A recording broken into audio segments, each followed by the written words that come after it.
Hello, আসসালামু আলাইকুম and welcome to my new video. আজকে আপনাদের সাথে আমি ঈদের স্পেশাল চুড়ি বা ব্যাঙ্গলস নিয়ে চলে আসলাম। তো এখানে যে চুড়িটি দেখতে পাচ্ছেন, এই চুড়িটি আমি আমার একটি ড্রেসের সাথে কাস্টমাইজ করে বানিয়েছি।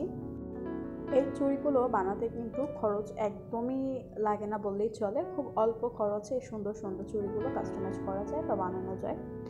তো যারা এই কাজগুলো পারেন, তো চাইলে ঘরে বসেই নিজের ড্রেসের সাথে কাস্টমাইজ করে সুন্দর সুন্দর চুড়ি। এখানে আমি পার্পল কালার একটি কাপড় নিয়ে নিয়েছি।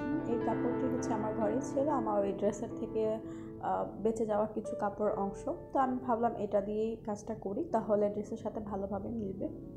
তো সবার ঘরে দেখা যায় এরকম টুকরা কাপড় থাকে, তো এগুলো দিয়ে হয়ে যায়, আসলে তেমন কোনো খরচ লাগে না।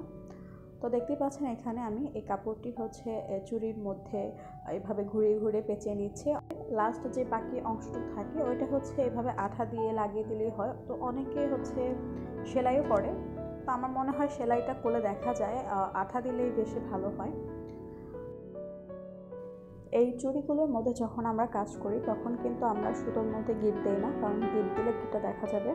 তো আমরা গিট ছাড়া যখন এটা কাজ করি তখন একটু আগে থেকেই সুতাটা নিয়ে থাকি, তাহলে যেমন সুতাটা ভিতরে থেকে যায় আর বের হয় না, আর কাজটাও সুন্দরভাবে করা যায়।